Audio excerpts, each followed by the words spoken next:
Неправильное питание, малоподвижный образ жизни, постоянный стресс. Причин для ожирения много. Согласно статистике, только в России каждый второй имеет лишний вес. Одна из главных проблем общественного здравоохранения, начиная с 1980-х годов, выросла в 3 раза. И количество страдающих от ожирения людей продолжает расти. Элементарно экзогенный тип ожирения, который очень распространен у нас в республике, это ожирение на фоне того, что употребляемая энергия не расходуется.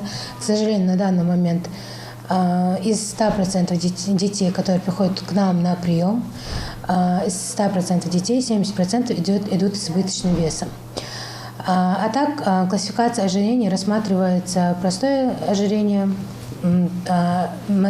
ятрогенное ожирение – это ожирение на фоне долгосрочного приема какого-либо препарата. Даже детские эндокринологи называют пугающим то, как стремительно молодеет ожирение. Такой диагноз начали ставить с 6 лет. Число детей с лишним весом ежегодно увеличивается на 9%. И в отдельных регионах избыточную массу тела выявляют у 30% школьников. Помочь могут только врачи. Естественно, на первом приеме рекомендую вести дневник питания до следующего приема. Это хотя бы 5-6 дней. То есть, когда уже на следующий прием ребенок приходит со своим дневником, я вижу, что питание неправильное, и, естественно, там присутствуют все запрещенные продукты, тогда, да, мы особо анализа не назначаем, потому что потребностей в них нет. То есть назначаем глюкозу, инсулин минимальный, то, что может как бы разъяснить ситуацию, исключить какие-то серьезные заболевания. Тогда да. По итогам 2020 года в России ожирение среди детей составило почти 1318 случаев на 100 тысяч населения. К 13 годам подросток с весом больше 100 килограммов приходит к врачу уже с букетом заболеваний, которые раньше считались взрослыми. Чем больше килограммов ребенок на себе носит, соответственно, больше страдает организм. Отсюда последствия в виде нарушений желудочно-кишечного тракта, в виде нарушений сердечно-сосудистой системы, дыхательной системы, страдает опорно-двигательный аппарат. Могут быть искривления позвоночника, могут быть головные боли, гастриты. Дальше при ожирении 2 и 3 степени могут быть такие гормональные сбои у ребенка, болезни суставов, также различного вида акне. Чтобы постоянно не считать калории, ученые предлагают использовать принцип здоровой тарелки. В его основе лежит сбалансированное питание. Если условно разделить тарелку на 4 части, то 50% должны занимать овощи и фрукты, четверть – белковые продукты, то есть мясо, рыба, яйца бобовые. Остальные 25% – сложные углеводы. Кстати, узнать, страдаете ли вы лишним весом, можно по специальной формуле. Вообще мы оцениваем степень ожирения по индексу массы тела.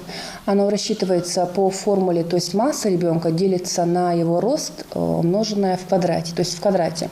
Поэтому и вообще степень ожирения мы делим на 4 степени, и, соответственно, каждой степени характерно свой индекс массы тела. Всемирный день борьбы с ожирением – это не просто один день в году. Сегодня в стране внедряются просветительские программы питания, распространяются печатные материалы и видеоролики по вопросам здорового питания. Проходит эта работа благодаря реализации федерального проекта формирования системы мотивации граждан к здоровому образу жизни, включая здоровое питание и отказ от вредных привычек.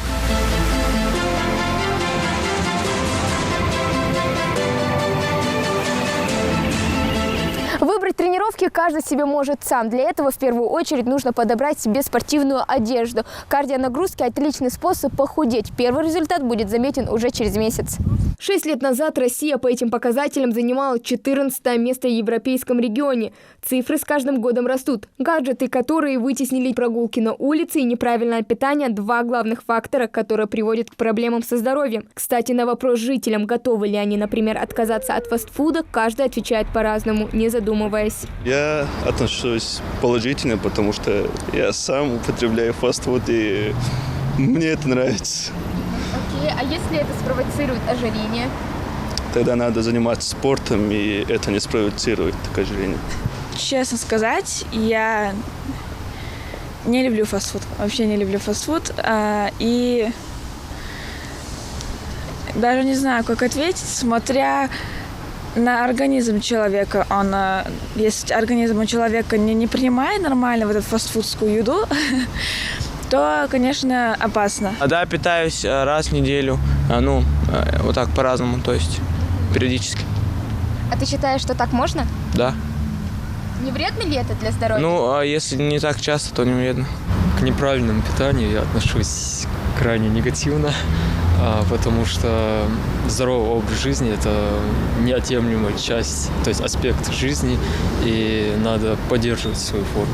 В общем, причины могут быть разные, и методы борьбы с ожирением тоже. Все эти меры давно известны практически каждому. Поэтому главное не забывать самый эффективный метод воспитания – пример родителей. Хава Гагиева, Асхаб Белакиев, Новости 24.